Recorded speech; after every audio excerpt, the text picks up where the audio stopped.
What we have here in chapter 20 is a pretty straightforward story.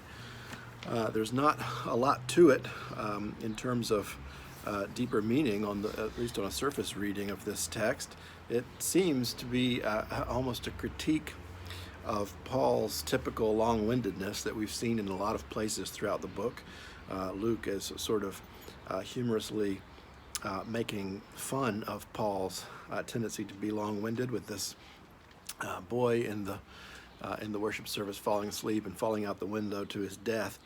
But at the same time, it's also casting this heroic figure in the book of Acts, Paul, in the same light as Jesus is cast in the gospel, having the power to miraculously raise the dead.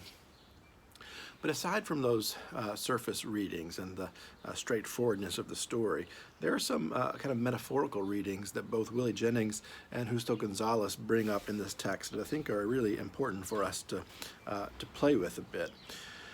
Jennings, of course, is really attentive, as we've seen throughout this study, to bodies in the book of Acts.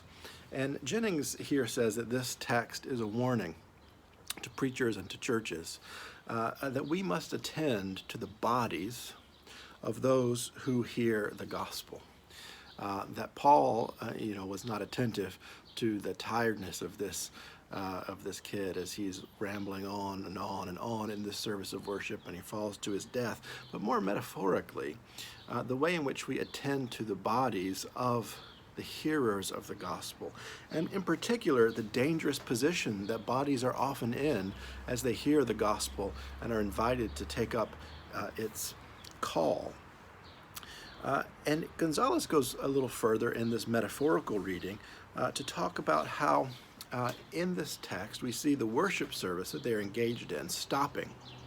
That this event of this boy's falling out of the window stopped them in their tracks in the service of worship. They all went downstairs and attended to this boy's body.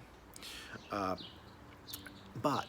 Gonzalez says, also importantly, when he is raised, when he is, there's evidence that there's life still in his body, worship resumes.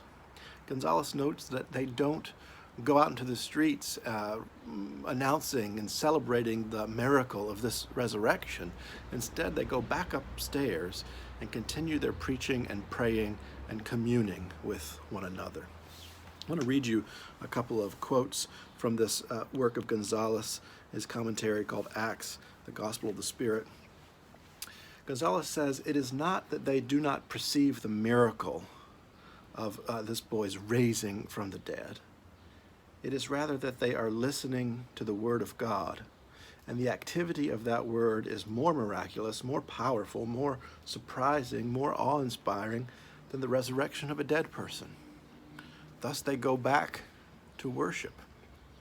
And for Gonzalez, this is indicative of the importance that the book of Acts places on the church as a genuine expression of miracle and of good news, of gospel.